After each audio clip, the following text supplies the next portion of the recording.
Okay, I'm Michael, and I will today present you the work I've doing for the past 2 months about the EVM protocol adapter and how it will enable intent-centric apps on Ethereum. I will focus on 3 main points: how it enables shielded transactions, how it supports general intents, and how it can interoperate with EVM state. Let's briefly recap what Anoma is and what the goal is we have. Anoma is a distributed operating system for intent-centric applications. It features a unique state model where a state is represented by atomic units called resources and an intent-centric architecture enabling users to present or express their preferences. The goal is to unify blockchains and infrastructure in a single development environment, and this is what operating systems generally do. They abstract hardware, graphic cards, hard disks, so that you can write your application without considering them. And we aim to do the same for Web3 infrastructure. The question this talk is now focusing on is how we can interface with existing blockchains and how we can do this now. So let's look at the graphic I took from our homepage, from the roadmap subpage. This is what we call the resource plasma, and can be found in a blog post that is linked there. So in this graphic, we see a couple of nodes. On the left-hand side, some nodes by users, then peer-to-peer nodes connected to them, and then some green solver nodes. And on the right-hand side, we see different kind of nodes. Those are settlement options. And here we see Ethereum mainnet, Optimism, and Arbitrum, and there could be many more. And there could be also ones that are corresponding to other ecosystems like Cosmos or Solana or your own blockchain that you run. So users on the left-hand side would create and send intents to the network. Those would be gossiped to solvers, and then actually or eventually form balanced transactions that can be executed and settled on a settlement layer. So this is the part we were focusing on in this talk. You can already see in this slide there are EVM smart contracts that do this job, and I will present you how this will work in more detail. What do we mean by settlement? First of all, we mean that we want to settle, verify and execute resource machine transactions. This means, which is shown by this graphic, that we consume resources, which is shown as red arrows that, then are consumed, and in turn, resources are created. And resources can represent different things, objects like coins or leaves or some potion.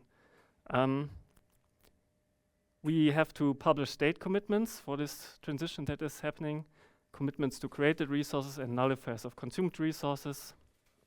What we also eventually will do is store related data blobs. So maybe a resource contains some image that you want to keep, and this would be stored as a blob. And what we also want to do is transition state that might be outside of this resource machine or this protocol adapter. And this would happen through foreign function interface calls, so short FFI calls. And all of this is supposed to be done by the protocol adapter. So I will now present you the prototype I finished last week. It is a smart contract that maintains and transitions state, as I just showed. It's a smart contract written in Solidity, deployed on Ethereum, and it features a commitment tree, a nullifier set, and rudimentary blob storage. It's quite expensive, but still you can store blobs in it, and it allows you to settle shielded transactions using the RISC-0 ZK VM. So shielded means that you just see the commitments to the state, but you won't see the actual state as an outside observer. So you can have private applications. The protocol adapter will just verify the transaction, its validity and its balance, and then execute the transaction. And it also supports intents, which I will come to later.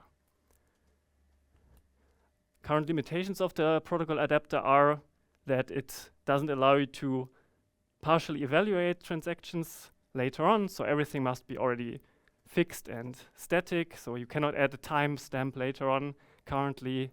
So it's a settlement-only protocol adapter, and currently it also does not support cross-chain transactions. but we will do this in a later iteration.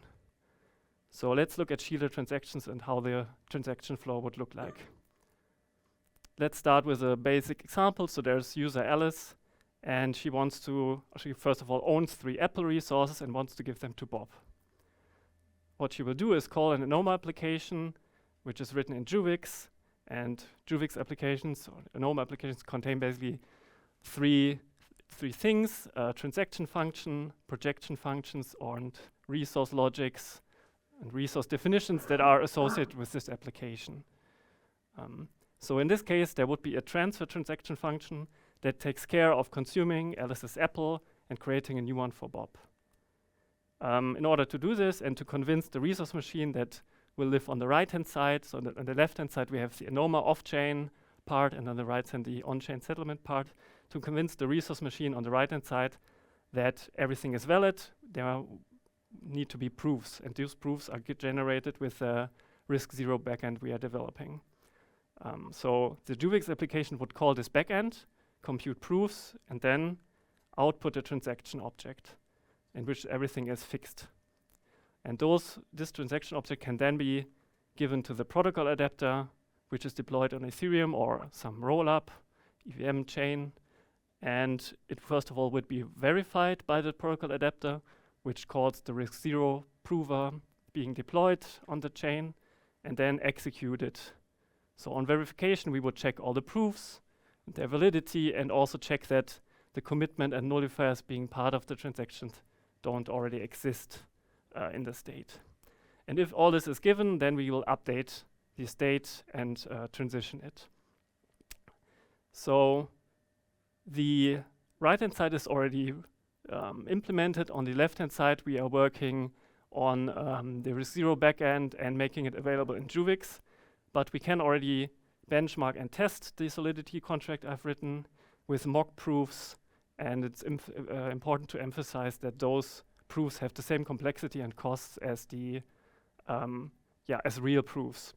And here at the bottom, you see the interface of the smart contract, and it's literally just the execute and the verify function. The execute function also does a call to the verify function internally. So but you could also verify your transaction without executing it. This allows us to do some initial benchmarks already, which I'm showing in this diagram. And on the x-axis, we see the number of resources being part and being processed in the transaction. And on the y-axis, we see the corresponding gas costs scaled down or multiplied by or divided by a factor of 10 to the power of 9. There are 2 important limits to consider. In green, we have the minimal gas cost that a transaction can have, which is just transferring the native token, which is 21k units of gas. And the red line is the upper bound or the limit, which is currently 36 million units of gas. And then we see 2 curves. The blue one shows the verify function cost, and the orange one, the execute function cost. And to give a rough estimate, so assuming we are on mainnet and the gas price is currently 1 giga away, a transaction with 10 resources being processed would cost around 6 euros currently, or $6 roughly. And that's already quite okay. Keep in mind that on other rollups or layers like Polygon or Optimism, Arbitrum, Base, the gas costs are about 2 to 3 orders magnitudes cheaper, and then a transaction would cost 6 or half a cent, 6 cents or half a cent. Just already for this first prototype, quite nice. However, like you can also see in the curves that the verification has a pretty large share of the cost overall, and then the execute function on top of this curve also has to write things to storage, which is the difference between the orange and the blue curve. So we can do some optimizations. First of all, keep in mind, we are using mock proofs, but the complexity is expected to be the same. And this is unoptimized contract, so we can have some improvements. Optimizations that we can make is aggregating proofs, which would lower the blue curve to a large extent and also reduce the slope a little bit or like quite a bit. And we can also have more efficient data structures and lookups which would affect the blue and the orange curve at the same time. Right.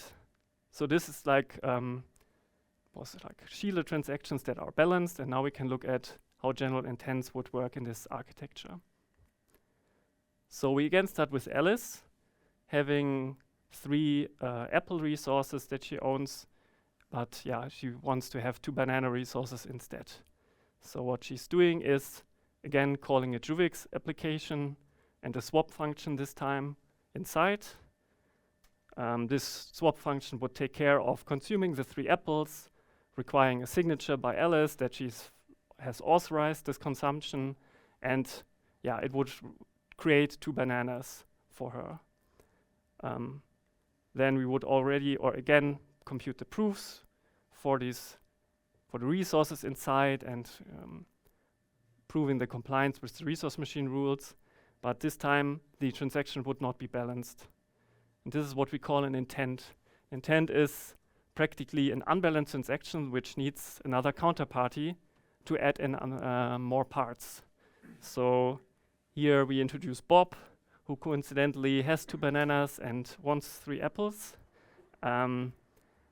He also does the same thing. He calls a swap function, and an intent is created, and those 2 intents would reside in an intent pool, which is the gossip network that I showed in the beginning. So peer-to-peer nodes maintaining these unbalanced transactions in their storage, and then someone can find and discover those unbalanced transactions and compose them to form a balanced transaction. This could be the job of a solver. In this case, Alice and Bob can do it themselves. It's like really not very complicated, this intent, but if it would be more complicated, if there would be optionality or multiple constraints, let's say Alice wants at least 2 bananas or maybe 5 blueberries and some other resources, that would be maybe better job for a solver to find the most optimal solution for this intent. But here we assume that both just compose, or one of them just composes the 2 transactions, and then it can be executed. It's also important to note that, or keep in mind that we don't require a certain caller in the protocol adapter. So either Alice or Bob or Sally can execute the transaction, as solver Sally. It doesn't matter who is calling the contract, so it's not bound to some of the authors of this intent. Right, and then the same thing happened as before. The transaction gets first of all verified, it's now balanced, and all the resource logics are fine, and it then gets executed. So this would be the flow of a general intent, so there's not much of a difference. The transaction then, I forget to mention this, sit in an Ethereum mempool, whereas the intent pool lives on the Anoma node side. Right, so now the last point of this presentation, interoperability with the EVM. What do we mean by interoperability? We are interested not only in writing new applications that can do new things, we also want to use existing things already living on Ethereum. And those could be owned objects that we all know, ERC20 tokens or NFTs, some other data, maybe there's some Oracle data, some price feeds or weather data or randomness that you might want to use as part of your intents or your application logic. There could also be registries with entries that you might be interested in, so curated lists or allow lists or prediction market outcomes, or simply accounts that already exist. So like Ethereum is doing efforts to enable or have more smart accounts. You could also control these smart accounts or make calls, read calls or write calls to these accounts, or even entire DAOs. So you could have your private DAO on Ethereum, like living in a resource machine, but having a proxy contract living on Ethereum. Like there was would be a private vote happening in this DAO, and in the end, some shielded DeFi transaction can happen out of this DAO. So this is already pretty great. So our goal is to read and write EVM state that is external to the protocol adapter and make it available in resource machine apps written, or like Anoma applications. So what we have to do here is to wrap this existing state, this existing external state in resources. Let's look how this would work. Again, Alice, this time she wants to wrap 10 existing Ethereum tokens wants to wrap her 10 existing Ethereum tokens in resources to make them available in applications she is using. So again, she would call a JUVEX application and a transaction function. This time it's what we call the wrap function. And this wrap function would see this external call that or external state that Alice wants to access. And there would be two special kinds of resources. So there would be a wrapper resource and some corresponding token resource that should correspond to the 10 tokens that Alice owns on Ethereum. So we want to create this token resource, and the 10 tokens on Ethereum should be moved in an escrow until Alice decides eventually to unwrap it. Right, so again, this wrap function takes care of all the groundwork, creates this resource for Alice corresponding to 10 Ethereum tokens. Some proofs are generated that the resource logics are verified, and a transaction object comes out that in this case is again balanced and can be passed to the protocol adapter. The usual checks happen, but then something new happens. On execution, the protocol adapter will call a special wrapper contract that is associated with the token deployed on Ethereum. And this wrapper contract can only be called by the protocol adapter, and there is a one-to-one correspondence to the wrapper resource on the left-hand side. I will come to this in a minute. The wrapper contract in turn will make a call to the token contract that already pre-exists on Ethereum and will transfer the amount, like the 10 tokens that Alice is owning, out of her balance sheet and into the wrapper contract balance sheet. So this requires Alice, first of all, to approve that this can happen. Alternatively, you can also use permit 2, just a common thing today.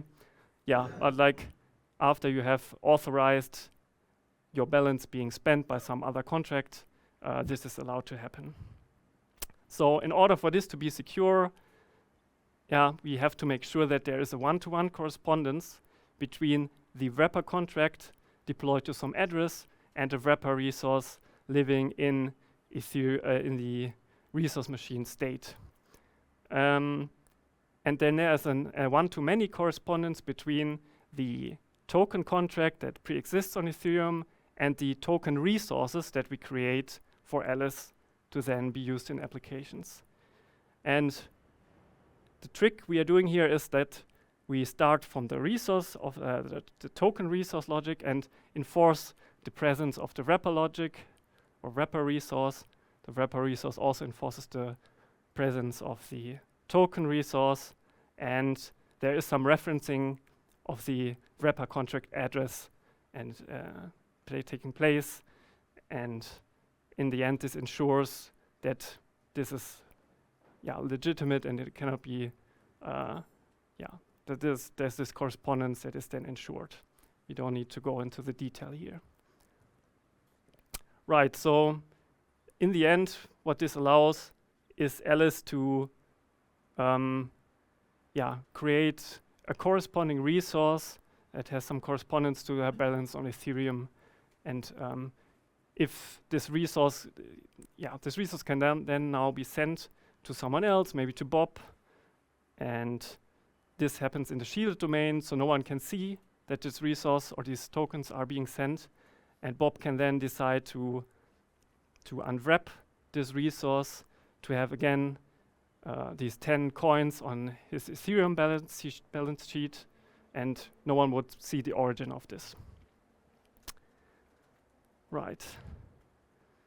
So to summarize, the first point I was showing is that shielded transactions are now possible on Ethereum. We can have privacy-preserving applications. For example, you can have your boring counter that you increment shielded on the resource machine. You can also have private, or think of private auctions, private Oracle data, or private DAOs and private votes in DAOs, as mentioned before, or even shielded DeFi transactions that can happen. We also saw that it's possible to have general intents with this EVM protocol adapter prototype already. This unlocks multi-party applications between multiple counterparties, swapping things or providing services to each other, and generally counterparty discovery and solving is enabled. Lastly, we saw that there's the possibility to interact with existing state on EVM, or Ethereum state, and that we can resources corresponding to state that we read, or even that is possible to write state through the protocol adapter. Also, we can control smart accounts or wallets living on Ethereum. One thing to mention is that in the upcoming Pectra upgrade that we are waiting, there is an EIP with the number 7702, and this allows you to delegate control of your externally owned account to a smart contract. And you could delegate control to some contract that the resource machine or some Anoma application has control over, and would be an interesting application. Or you could also have a DAO being controlled by an Anoma app. Right, and all of this is possible on EVM-compatible chains and rollups, as long as RISC-0 is deployed there, so the ZK prover by RISC-0.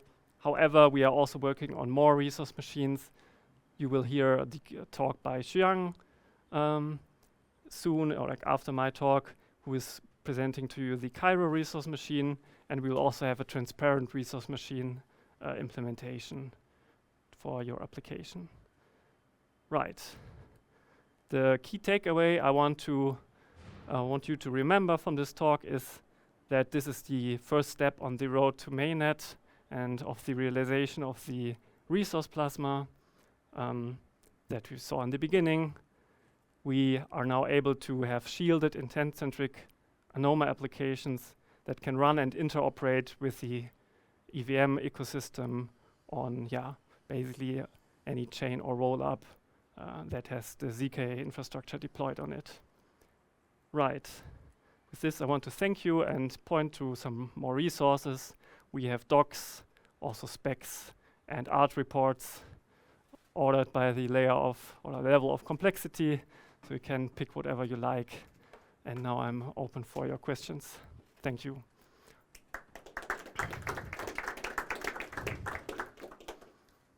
All right. Thank you, Michael. Do we have questions from the live studio audience? Yes, we do. Yulia, please take the mic. So you mentioned interoperability for EVM state, but about the interoperability between different resource machines, will it be different protocol adapter contracts, or is it the same contract that can just switch between resource machines? And also related to that, is it all for kind of the same chain, or do they kind of expect it to be on different chains? And to that also, how, well, maybe the last part I can wait until you reply first. So the protocol adapter. Can you restate the question? Okay, so the question was if there can be, or if there would be the need to deploy multiple adapters for different resource machines. And the second question was if this would require to be on different chains, if I remember correctly. Or Yeah. yeah. So first answer would be like in the product adapter we can like have different, like we are just referencing a contract that is a verifier contract. So there could be, like we are currently referencing the RISC-0 verifier contract, but we could also reference the Cairo contract. Depends, of course, on the format inside of the data types and formats that we use, if there's interoperability. But yeah, there's nothing speaking against to having one adapter calling into different verifier contracts. And yeah, it depends, for your second question, if these verifiers have been deployed by, let's say, RISC-0 or the Starknet people. But I think there's some overlap on some chains where both are deployed. We could also deploy them ourselves, right? They're just smart contracts. Yeah, or anyone else could deploy them with the code. Exactly. So the second part of the question, I assume right now protocol adapter uses just nullifier set, like set structure and like a Merkle tree commitment structure. But I think what we're planning for Anoma is a bit more complicated. What is the plan for that? Will it update the protocol adapter or what? So yeah, like first of all, you could pick different accumulator structures. But yeah, I think a smart move, and that's currently not the case, would be to have the storage in some external place and separate from the protocol adapter logic. And then you could just have a different adapter using the same storage. Or you could also have an upgradable contract, which I would be not a big fan of. But yeah, like there are certain options. And this was just the very first prototype. And it's also not optimized. People could also migrate state between different protocol adapter contracts reasonably easily, right? You can use the wrapper contracts or something to do that. So. Yeah, it would have, like, of course, some costs connected to it. But yeah, you can also migrate your resources, consume them on one resource machine, move it to the other one, to another one. So practically speaking, are we planning to kind of develop protocol adapter independently and then just create a new contract and migrate states, or are we planning to wait until the state design or implementation matures, or what is the plan? I think there is not a fixed plan yet, so we can explore this the next weeks. Okay, thanks. Thank you. Thank you. Other questions? Yes. Great presentation, Michael. I wonder if briefly you can touch on your experience in starting to write applications in Juvix, given your background of a Solidity developer. Yeah, so one thing that I particularly like is the fact that you just need to write your application once and don't have to bother with all the infrastructure like indexing or some ZK tooling that you have to write yourself. So it's all already, everything is there. Currently, writing Juvix application has some barrier that you need to overcome, and I hope that we can lower this barrier quite a bit. It's also a very new system, but yeah, I think it's much nicer than previous Solidity work I've done. Yeah. Thank you. Yes, next question. Please take the mic. And those who are asking questions, you do not have to, but you can feel free to introduce yourself quickly as well. Hey, I'm Rob. Yeah, thanks for the presentation, and great that you got the POC ready just in time. Something that wasn't clear to me, so you've got this as an instantiation on Ethereum that then verifies the state of the resource machine, and this then deals with assets, like Anoma assets. Are these always just assets that are specifically wrapped for that Ethereum instantiation, or are those general? And then my next question would be a concurrency of different VMs on different chains. So you could have just state that just lives in the resource machine and has no connection to the outside Ethereum state. So if I have a counter, I don't need it to live in some external contract. It can just be a resource that I create in this resource machine and I increment it, or my multi-chat application that I'm using for some reason on some EVM chain. It could just live inside the resource machine state, and it would not need to have any correspondence to outside state on the EVM. If that answers the question, maybe it was pointing in. Like nonces that you have for these resources when they're being accessed by different things? So, yeah, nonce like there is a commitment to each resource and a nullifier, so this uniquely identifies already the resource. And the shieldedness comes from the fact that you don't know the underlying content. So this commitment is derived from hashing the object, the resource object, and then this, the commitment is obtained, and you don't know by just seeing the commitments what the content is. Got it. And then I guess the follow-up was with respect to concurrency. If you have multiple machines that are accessing this from the outside, if they try to spend the same commitment. So concurrency, like there would be two transactions consuming the same resource. Yeah, like the commitment can only be consumed once. Yeah. And then the second one would fail or revert.